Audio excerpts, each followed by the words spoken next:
Hey y'all, it's Amanda. Welcome back to the channel, and today we're going to talk about the books I've read so far in the month of December.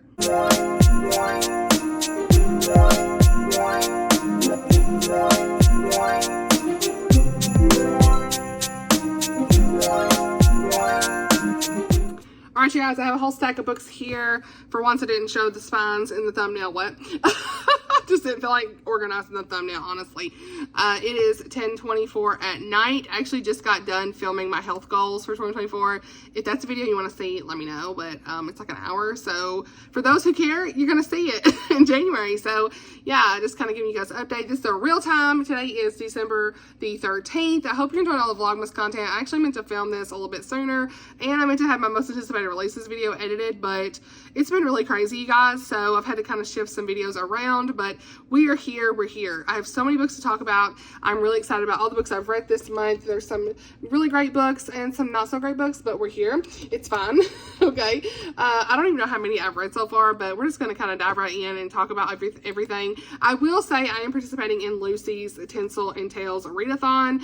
Is that right? It's Tinsel and Tales? Tales and Tinsel? Anyway, the readathon that Lucy at the Lucy Chronicles is hosting with all of these lovely ladies, and I will update more so at the end of the month for that, with the end of month wrap up, just so I can kind of see where all the prompts landed. But I think I filled in a lot of the prompts already with these books, but I want to make sure that I have actual time to finish other books and maybe move some other prompts around.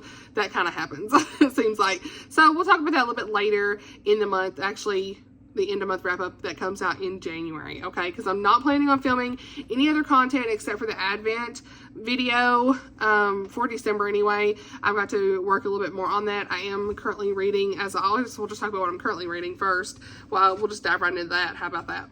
I'm currently reading In the Manger by Max Lucado. By Max Lucado. I never know how you say his name. But there's no audiobook or anything for that. I'm just reading it on my Kindle. I don't have a physical copy or anything like that. It's very short, and I'm really enjoying that. So I had like a 12-minute clip that I did several weeks ago, you guys. Like several weeks ago, okay? A while back. And we're here, and I haven't even updated it. So, but I'm like 40% in on that. And it's a really good short one, and I think I may do a little bit more, who knows, on other Advents that I have. I don't even know where I'm going to be with things, but that's the last Vlogmas video that I plan to do, so I'm trying to finish that out and hopefully do some updates for an Advent video, no matter how short it is. Also, I'm currently reading Guarded by the Hero by Mandi Blake. This is in the Heroes of Freedom Ridge series. I'm like 70% in on it, and I'm really liking it. Basically, his job is to protect her, not to fall in love with her. So we have like this guy who's like from the Marines. His name's Heath, and he has like a lot of security skills. He's like a bodyguard type guy. And then we have this girl Clair, his past he doesn't even know about. It's actually her best friend's brother, Heath is. Yeah, best friend's brother, we love it. But Clair has like a past that he doesn't really know anything about, where someone had attacked her, and so things are kind of coming to the forefront. He's having to help save and protect her, that kind of stuff. So it's a cute little novella. It's very suspenseful in a way, more than a typical Mandi Blake. So I'm enjoying that. It's kind of like a romantic suspense in a way. So yeah, that's what I'm currently reading right now. But let's go ahead and talk about some of the ones I've read so far in December. I'm going to look at my notes. I'm really doing this on the fly, you guys. Like, this is not my typical setup, but I'm just really needing to get this done, and I need to look at my notes. I don't have my iPad or anything, so I'm not going to stand over there. I just stood for a whole hour for the 2025 video on my health goals, so we sitting down. Okay. So the first book I want to talk about, actually, that I finished, which is I finished one of the novellas in the end of month wrap up for November, and I talked a little bit about it, but that is Cornered by Lynette, Eason, Natalie Walters, and Lynn Blackburn. And there are 3 romantic suspense novellas in this, and I actually really enjoyed this. I gave this 4 stars overall. The first novella is In the Dark by Lynette Eason, and I gave it 5 stars.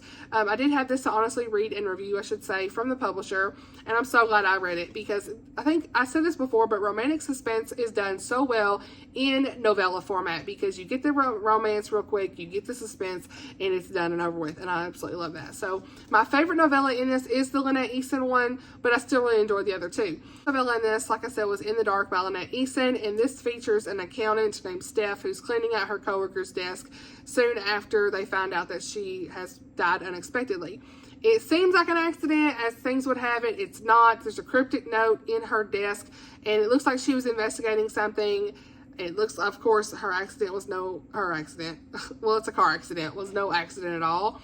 And so then we have Detective Tate Cooper, and he comes in, and he's determined to help her figure everything out before somebody else gets hurt, and everything goes on from here. That one is tied to her Lake City Heroes series, and since I've read books 1 and 2 in that series, I really like the novella format here because I was like familiar with the town and stuff. So yeah, the second one in this I gave a 4 out of 5, and it was In Downfall by Lynn H. Blackburn. And this features Chef Kasey Quinn, who fills in as chef at an exclusive mountain resort. Okay, the kitchen gets destroyed. She's in danger and thrown into a situation with her ex-boyfriend, and his name is Donovan, and we see that he has to help her because of all the stuff going on. This one's set in Gossamer Falls, and I've never read the first book in that series, Never Fall Again, but I want to. This had a lot of good, great suspense and romance, character depth, because they had history together where they were once together, of course, a second chance romance in a way. The only thing I wasn't a fan of was some of the second chance romance stuff can be hit or miss with me, but I really like the characters and the ending to it. So then we have the third novella in this, and that is In Perilous Obsession by Natalie Walters, and I gave that one like 3.5 to 4 stars ish, around in there. This one is actually tied to her Snap Agency series, which I have read the first novella in the first book, but I don't remember a ton from it for whatever reason. There's a lot of characters, and sometimes I struggle with remembering names, but this is featuring Lahala, and she's the sister of Kikoa. I can never say her name for some reason. From the Snap Agency series. So that was kind of cool to kind of see that element there, how they were tied together. And that was familiar to me, the main characters there. It was good. Lahala becomes the target of someone with a very twisted obsession to right a wrong. I'll say that. I don't really know any other way to say. And I'm just seeing my review, and I said with a twister obsession instead of twisted. Anyway, I can't spell. So she turns to her friend, though, Briggs. And so he used to be a police officer, and he wants to help protect Lahala. I keep wanting to say Lahala, and figure out what's going on. And the ending of that one novella was like really, really interesting. I didn't really see that coming. So yeah, I really enjoyed this overall. I feel like if you like romantic suspense, check this out. It kind of gives you a feel for the author's writing styles and things like that. So yeah, looking forward to reading more by those authors for sure in 2025. Then I have one that I don't own, and this is actually one, I actually heard about this from Keisha at A Book Like You, and this is, I'm stuttering, you guys. This is book 1 in the Christmas Kisses and Cookie Crumbs series, okay? It's called Christmas Tree Connection by Elle Rush. And I kept meaning to read the other ones, and I just haven't had time to physically read, you guys. But I did physically read this one on my Kindle. It was like 50 pages. They're short stories. I love this. I thought it was super cute. So, yeah, Christmas Tree Connection. We've got, I ended up giving it like a 4-star, but it really could be like a 5-star. I really don't have anything wrong with it, you know?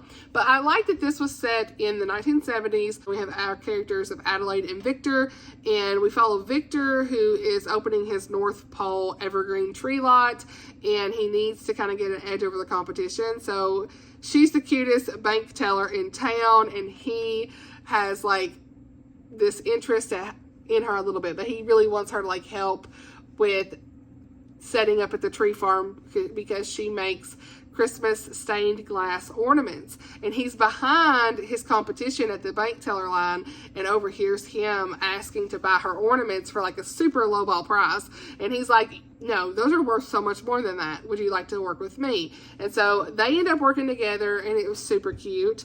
I thought this was just adorable. It's set in the 70s, and it had like this really unique twist on a Christmas classic, in my opinion. Reminders of like slowing down, spending time with your family. There's such a better time of life when you didn't have just your cell phone in front of you all the time and you could like truly just unwind and not worry about technology. Like, I really like those reminders. It was a wholesome short story. I really liked it. It's one you could read in one sitting. So, and it was clean, didn't have any language or anything like that. So I appreciated that. So I definitely want to check out more about this author. Again, these kind of give you, they're on Kindle Unlimited. It gives you like an idea of what the author's writing style's like. So I do have the books 2 and 3 on my Kindle right now, just to kind of see. I don't know if I'm reading the third one though, because I think Tammy said the guy's name was Joshy, and I ain't really Joshy. What, like Joshy? But I told Tammy about this one, and I was like, girl, you would really like this, and she really enjoyed it too. It's like a 5-star for her. So I'm so glad. I was like, this is such a Tammy cute short story book. Loved it. And she loved the second one too, so I really need to get to that one. So that's a novella that short story that I read. All right, now we have got the 12 Holidates by Emma St. Clair, you guys. Oh, look at me knocking things off the TBR, okay? Only because there's an audiobook. Okay, these are all mostly audiobooks except for that short story. Yeah, I think so. Anyway, this is the Holidates, or the 12 Holidates by Emma St. Clair. I give this 4 stars. It was adorable. It's super short, but this is in the Love Cliché series, but can be read as a standalone. I have actually never read the Love Cliché series, but I'm looking forward to reading it whenever I have time. But anyway, this one was so adorable. We have got Taylor, who... It's so funny because, like, from the very first part of this, she catches her boyfriend Chad cheating on her. So she's upset, but yet her best friend Weston, we have a best friends to lovers, so come on.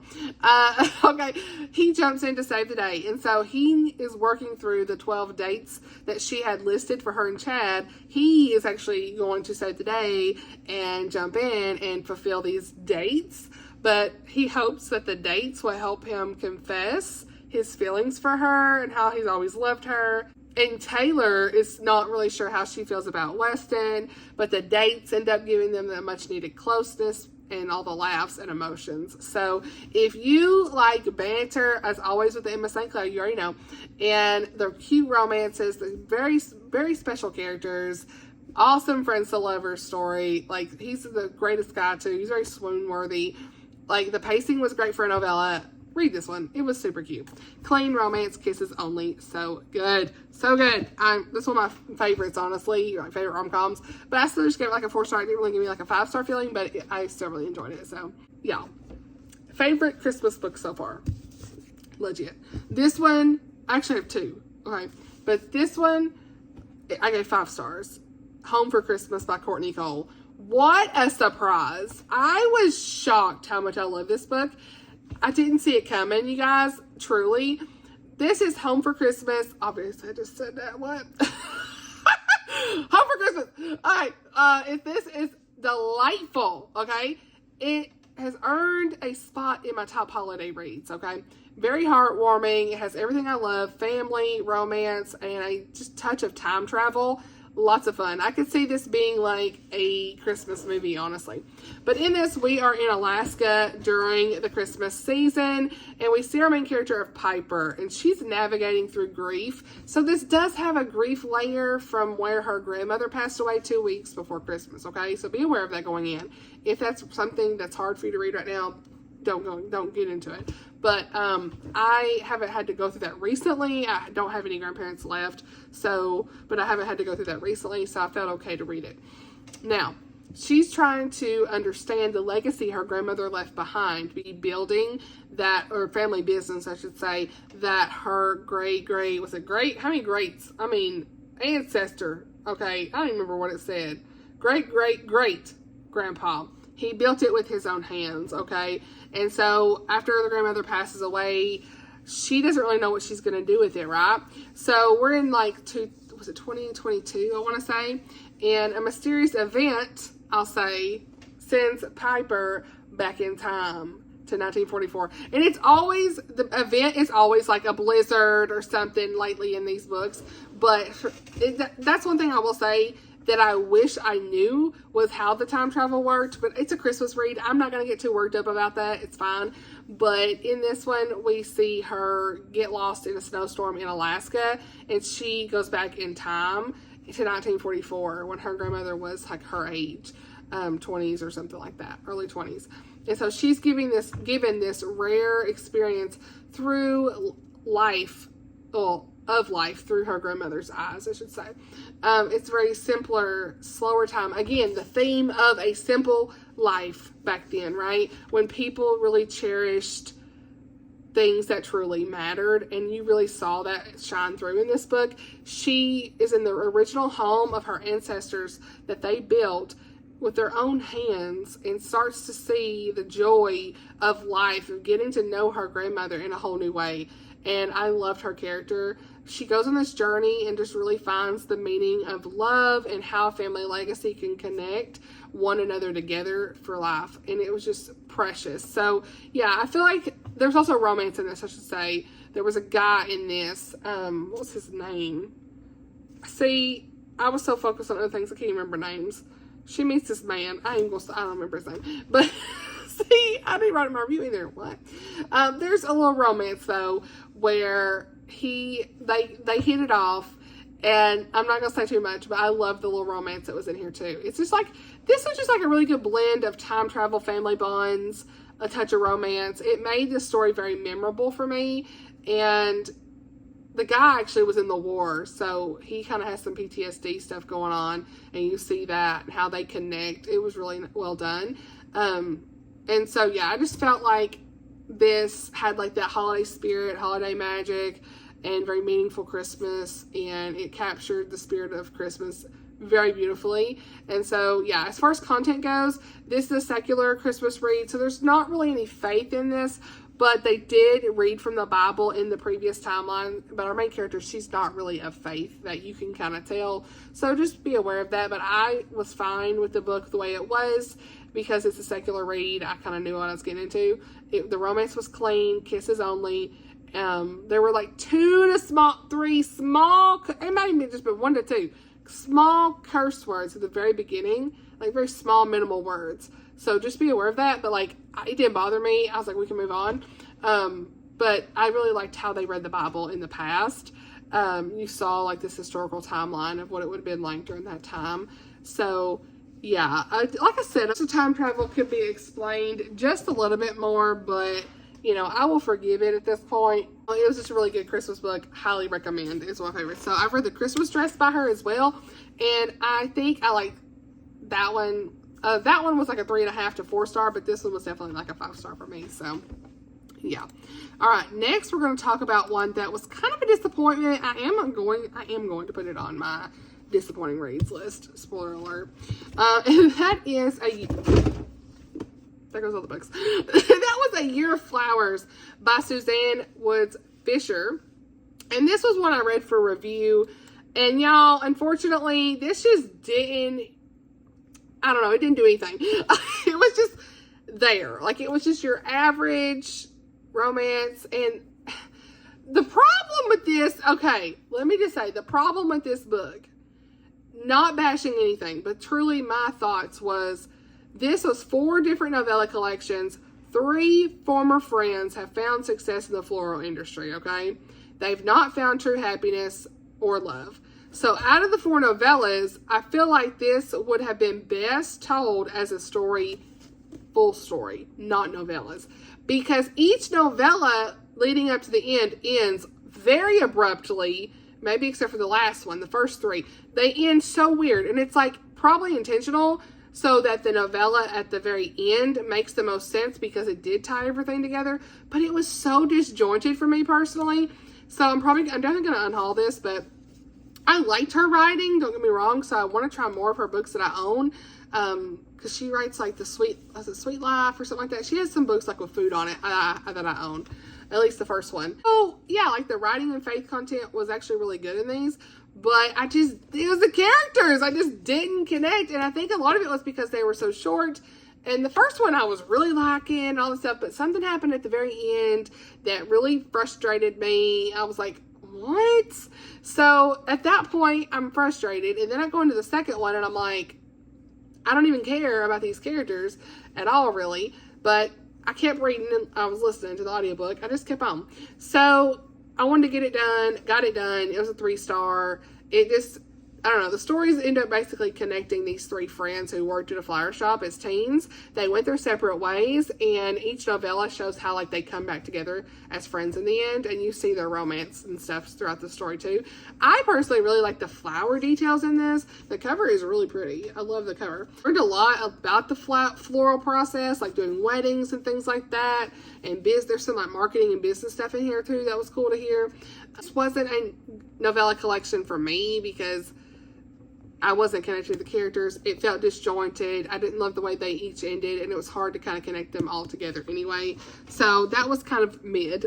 That's what the young kids are saying. It's mid. It was average. Okay, let's pick these books up. Okay. Yeah, what's that? Actually, I ain't read this. Why is that sitting here? I ain't read that yet. It's on my TBR. So we've got a nonfiction that I listened to, and it's Who Are You Following by Sadie Robertson Huff.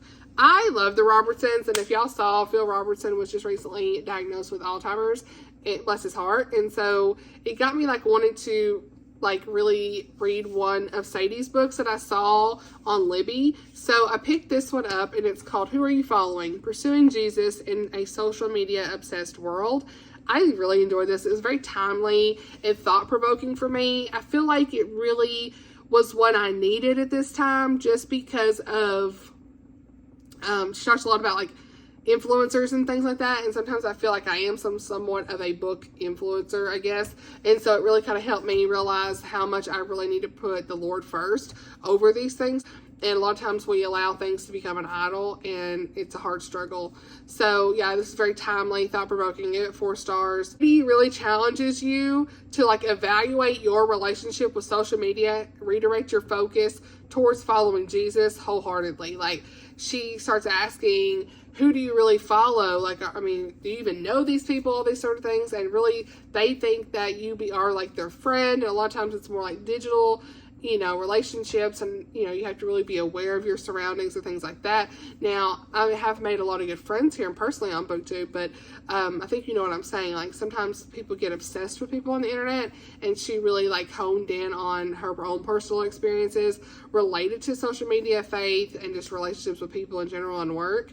So yeah, she went through a lot of different pressures that we can experience as well, pitfalls, different things like that. And she offered advice and a lot of spiritual wisdom for a world that's so obsessed with likes and followers and being perfect, all this stuff. So it's very relatable and honest for me personally, especially, like I said, as someone who's kind of like a bookish influencer and, like, really wanting to remember to set my mind towards the Lord and look to Him for my purpose, my identity, for my validation, instead of looking at social media for that sometimes.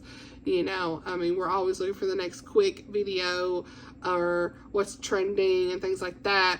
And she's had some really great scriptures and practical tips to shift your focus away from those worldly influences and towards the Lord. So yeah, it was a good audiobook too, because she narrated it. So, okay, now I've got 2 Colleen Coble books we'll talk about next. The first one is All Is Calm, All Is Bright. So this is technically 2 Christmas novellas. Now, I am going to keep this one. We'll talk about the other one here in a minute. But this one was not bad. I ended up giving it 3.5, rounded up to 4 on Goodreads. I wish it was a little bit more Christmassy, but overall, it's fine. My favorite of the entire collection, because in that one we have Brendan and Lauren. And we're at Bluebird Ranch, and that is a place that Brendan has considered like this little piece of heaven. And they have a little ranch there with children and horses, and it's run by his old Marine friends. And so he's recovering from this job injury and is back at the ranch to spend Christmas healing. And so Lauren, she was a 17-year-old foster kid when she was at Bluebird Ranch many years ago, and it was the safest place that she knew. So when she gets in trouble in this crazy situation, she's on the run from like a murder investigation where she was a possible witness, and they tried to take her horse, who was going to be put down as being falsely accused. So she goes on the run from that and runs to the ranch where she feels most safe. And she meets Brendan, and he's very suspicious of her actions and past and all this stuff. And the romance kind of blooms with them working together. So I thought it was super cute. I love the family ranch vibes, the little girl, the horses, a bit of mystery.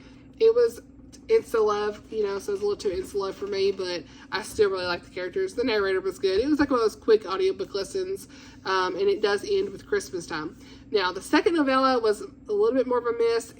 It's called All Is Bright, and we have Delilah, who's like a manager at the Tidewater Inn. And she has been planning like this Christmas wedding for her friends for a long time at this hotel. And a truck ends up running her off the road one night until she barely escapes death. So then she starts getting these like threatening phone calls, and the sheriff stops by the inn and volunteers to help. And so he's kind of always had a soft spot for her. He wants to protect her. Things get crazy, all that stuff. There's not a lot of Christmas vibes in this one. It was definitely more suspenseful, but it was fine. I would have given it like a 3.5. So yeah, this overall I would recommend if you want a quick audiobook and like listening to Christmas romantic suspense books. Okay, and you don't really have to read the other books tied in her series that those are tied to. I think, of course, the one's obviously Tidewater Inn, and then Bluebird Ranch is All Is Calm. So I haven't read either of those, and I felt like it was fine for me. So, well, now we've got to this next one, and I did not like this one, you guys. I gave this like a 2.5 to 3 star. I don't know. The first novella would literally be like a 2 star. The second one was like a 3.5. So that was too bad. But this is Silent Night, Holy Night by Colleen Coble, and the first novella is Silent Night. Bree and her search and rescue dog Samson, they follow the trail of a troubling mystery into the snowy forests of Rock Harbor. I'm trying to read my synopsis over here. My review. So in this one, you actually see her and her husband Cade preparing for Christmas guests, and they're going through a lot of like miscarriage and talking about adoption and things like that. But then word arrives that a parachuter has disappeared in the North Woods along the Lake Superior's icy shore, and it's like there really wasn't a lot of mystery. There wasn't a lot of Christmas stuff in it. It was just random. It was a very random book. Didn't connect with the characters. So much about their infertility journey and adoption. I don't know. It just was a very odd book. So I gave it like 2 star. The second one actually I gave 3.5, and I actually was more engaged with it on the audio. The Holy Night is what it's called, and we get a phone call derailing a Christmas wedding. And Leah and Bane are the characters, and they're looking forward to their Christmas wedding, and everything's going to plan until Leah gets a phone call that turns everything upside down. This guy's basically like, hey, you can't, what is it? Like, he says, I've kidnapped your sister who has Down syndrome, and he says, you need to call off the wedding, or I'm going to hurt your sister. It's weird. And so the whole ending was very odd, but it was intense, I will say. Very suspenseful. Again, not very Christmassy. The story takes off from there, though, as like they're trying to figure out who kidnapped the sister. So yeah, I like the suspense. I wasn't really crazy about Bane's character. Like, he just didn't seem like he could move on from what was going on with the suspense. And Leah was reacting in the way that anybody probably would. So I didn't really care about that with him. So, and it didn't really feel Christmassy either. So it's like a 3.5. I am going to unhaul this at some point. So stay tuned for an end of year unhaul that's going to be in there. It was fine. It just wasn't one I planned to reread again. I think All Is Calm, All Is Bright is actually better of the two personally, but that's just my thoughts. Now, one more to talk about, you guys, and that is Cabin Crush by Kasey Stockton, and I love this. I gave this 5 stars. It was so good. It's kind of like 4.5 to 5, but I just went ahead and gave it 5. It's not a 5-star favorite of the year book, but it's a 5-star Christmas fave, if that makes sense. So, yeah, this is a cute Christmas rom-com, and this is in the gift wrapped something series. I don't even know. Gift wrapped romance. Okay. But this is a new favorite Christmas read for me. And we have Friends to More, Childhood Crush, Brother's Best Friend, all the cozy Christmas vibes at like a cabin and stuff, family bonding and traditions, sweet romances, a very heartwarming ending. And if you like The Grinch, this is the book to pick up. Okay. So we have got a Friends to More, like I said, Brother's Best Friend romance, and you see how Rachel has had a crush on her brother's best friend Max forever. The story kind of starts from here, where you see them past them having issues where he like kissed her under the mistletoe or whatever, And she was very humiliated because she was dressed up as the Grinch and didn't realize it wasn't a Christmas dressing up party and all this stuff. So cut to many years later, Max has like a girlfriend, and he's always had a girlfriend. And then cut to now, he doesn't have one at the family cabin, and he goes back to pick her up and help drive her to the cabin. They end up talking, and he tells her his secret about how he's going to move and go get a new job, and he doesn't want to tell his family just yet, so she's got to keep that in. But they start getting closer together throughout the whole process, and it was super cute. So yeah, I highly recommend y'all check this out. The audio was really good too. It was on Hoopla, at least my Hoopla, so check that out if you have it. And Kisses Only, no language. So a new favorite Christmas rom-com. And that's everything I've read so far this month, you guys. So yeah, I already told you what I'm currently reading, so that's kind of what's going on. I hope that you enjoyed this video. Let me know if you've read any of these books or anything like that. Sorry, I've been kind of like looking at my notes, and I'm actually really tired, but I wanted to get this done. So I have all the reviews linked down below with purchase links in the blog post itself, or I will leave them in the description below the review. So please check all the information down in the description as usual. Let me know what you've been reading this month. If you've read any of these, let's talk in the comments as always. The rest of the month, I don't really know what's going to happen with the reading. I do have, like, I kind of had this sitting here. I'm like, I didn't read that yet, but Cloaked in Beauty by Karen Whitmire is also on the list for this month. This is a book I have to honestly read and review. It comes out December 17th. This is book 3 in the Texas Ever After series, so I'm looking forward to reading this one at some point soon. So yeah, I need to kind of check that arc off my list that I had committed to before I said I was going to stop doing arcs for a while. Yeah, no surprise. Anyway, that's all I have for you guys. I hope you're enjoying all of the Vlogmas content. Thank you so much for watching, and I'll see y'all in the next video. Bye, y'all.